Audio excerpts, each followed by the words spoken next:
tzedakah is a staple in our home. If you're not giving, you're not doing. And Colel Chabad is something that was just instilled in me since I'm a little girl. We've always heard the story with the Rebbe coming to my uncle Shalom and, appointing it upon him to start this beautiful organization and this chesed. So, there was never a day that Colel Chabad didn't exist in my life. Colel Chabad always had a place in our home, in my grandmother's home, in all of our family's home. It's a part of us. It was our mission from the Rebbe, and there's nothing deeper than that. It's as simple as that. When I met Mishy, Colel Chabad was like, I met Mishy and I met Colel Chabad kind of at the same time. From there, I've always had an interest in what they were about and kind of learned a little bit about what they do. And one of the things that really affected me was Colel Chabad's attention to orphans and attention to people that lost parents.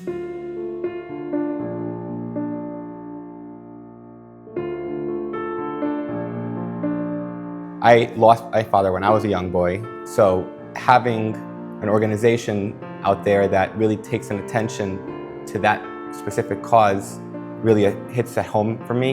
You're not prepared at 7 years old to explain this to everybody, why you have one last name and your siblings have other last names, and why you have this and they have that. This is not an easy topic at 7 and 8 and 9. And my bar mitzvah, it was again, Asher ben Hu, Asher ben Chaim, Asher ben Reuven. This was something that was never easy. I was very fortunate to have tremendous support the whole way that made it easy. But even with that support, I couldn't imagine if my family wasn't able to provide that support, because I probably would have been very lost.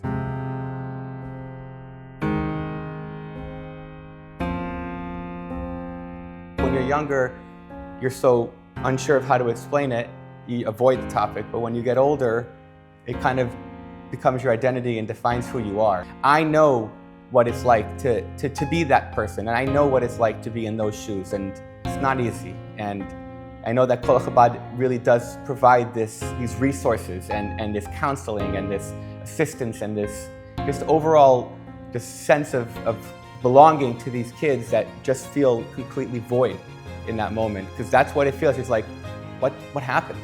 Now what do I do? Who do I talk to? Where do I go to? That's something that they don't get. And being able to provide those mentor type of people, really, they save people's lives.